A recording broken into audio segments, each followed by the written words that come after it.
How to Use a Japanese Textbook, written by Khatzumoto, posted sometime prior to April of 2007. Textbooks for learning Japanese suck. All of them. We could end it right there, but then we would be whiners, and whiners we are not. Whining may feel good at the time, but it's ultimately just self-destructive. In my humble opinion, it's far better to be a naive teacher's pet, doing what you were told no matter how ineffective it is, than a whining, know-it-all, forever flunking and sulking. There is a third way, and maybe a fourth too. It's a combination of the hard-working yes man and the good-for-nothing rebel approaches. You might call it the make lemonade out of lemons approach. First, why textbooks suck. They're boring. I don't know about you, but I really couldn't care less about John Watashi wa Smith's Adventures in Tokyo with Mr. Tanaka. You know, there are Japanese foods other than sushi, and things to watch other than kabuki plays, and places to go other than Mount Fuji, for crying out loud. Boring isn't just bad because it's boring. It's bad because it hinders your effectiveness. If you really want to learn Japanese well, then you have to enjoy it. And to do that, it would help if your materials were enjoyable. They're old, full of action set in like the 1970s and 80s, when Japan and Japanese were hot and cool to business people. The outdatedness can be really, really annoying though. They fail to be topical. What about video games? The internet/internet slang, and just slang in general that's bubbled up from high schools into the mainstream. Not to mention children's words that, as we all know in English, may not be official, but have their place. None of this is covered. They use romanji. A lot of textbooks assume anyone who isn't East Asian is genetically doomed to be illiterate or semi-illiterate in Japanese, so they take a laissez-faire or even just a laissez approach to the writing system.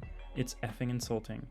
And if they do cover a kanji, they may half-heartedly show you a few dozen, but nothing so that you could actually be literate and never in a coherent, logical order. They cop out. Textbooks will bait you with their "this is the one true way to learn Japanese" blurb, and then, when they're found lacking, they'll pull the old "it's beyond the scope of the textbook" switch, or say things outside the textbook are irrelevant or fringe. As the past several decades of technology have shown, today's irrelevant fringe could be tomorrow's mainstream. They're overbearing and over-analytical.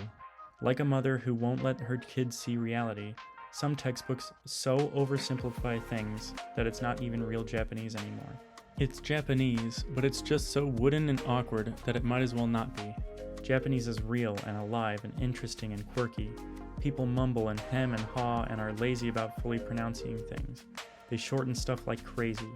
You just don't see that reality in a textbook, and from my experience in learning other languages the textbook way, to wait until you go to the country to get the real, raw, gritty stuff is to wait too long.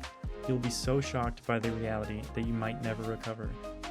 Some textbooks so overanalyze grammar that it can scare you out of actually speaking Japanese. Japanese is a very, very simple language, especially when it comes to the grammar. So is Chinese. That's why a lot of Chinese and Japanese people often speak such bad-sounding English. To use a vicious ethnic stereotype, "I give you good noodle, $3 only, special price," actually makes sense in Japanese. Why is that?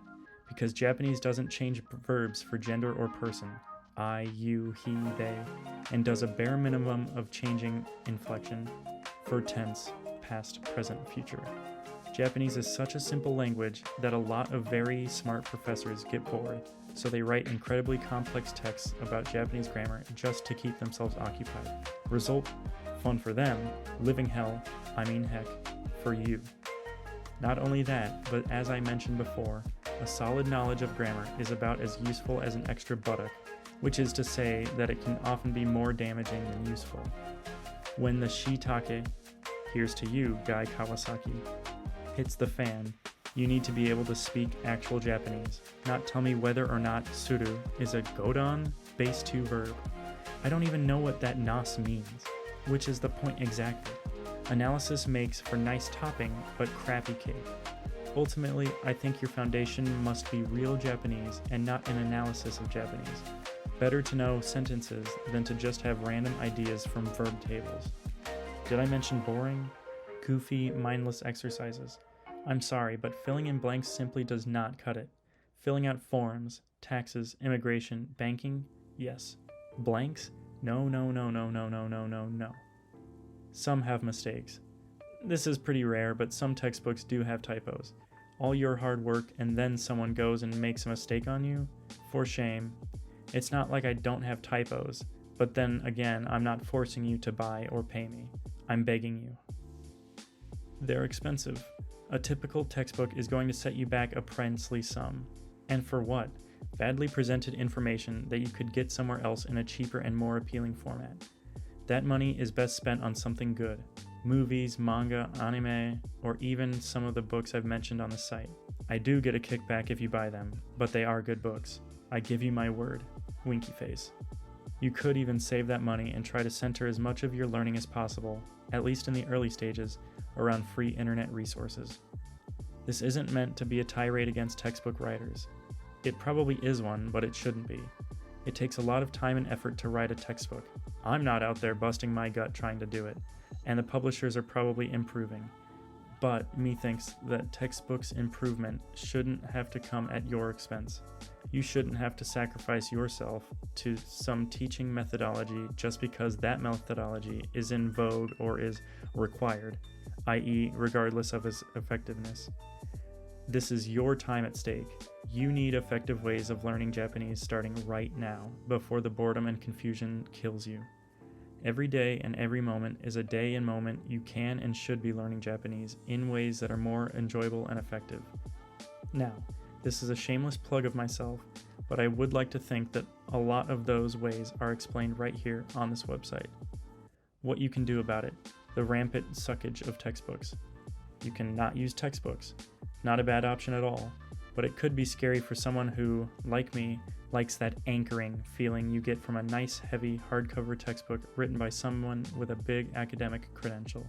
For such a person, then a limited use of textbooks could be okay, provided you use textbooks effectively. As Chris Mahone pointed out to me, there is good to be found out there. Let me be the second to admit that even textbooks have good in them. They present well-edited information in nice little topic-centered chunks. Like nuclear energy, you can use a textbook for good. Indeed, the problem with textbooks isn't really that they suck, it's that they ask you to devote yourselves to them. Classes are centered around them, and they are treated as the final arbiter, the ultimate authority on Japanese. They are supposedly infallible, and this is just wrong.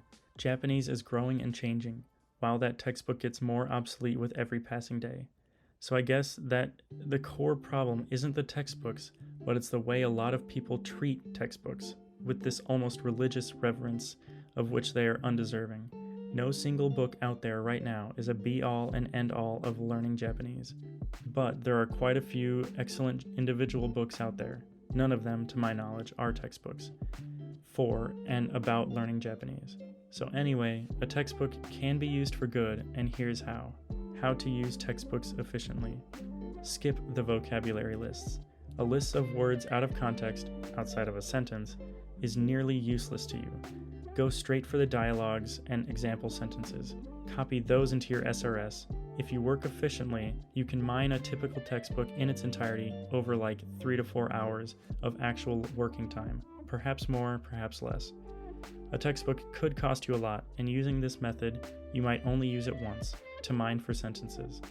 That being the case, rather than buy it, you might consider borrowing it from the local library, or there is always a buy and sell approach. In closing, while it seems that basically all textbooks are sorely wanting, not all textbooks are guilty of all the crimes we've mentioned. Some, like Yokoso, are pretty decent. Not perfect, but good. If you use them effectively by extracting the example sentences, then they can serve you well.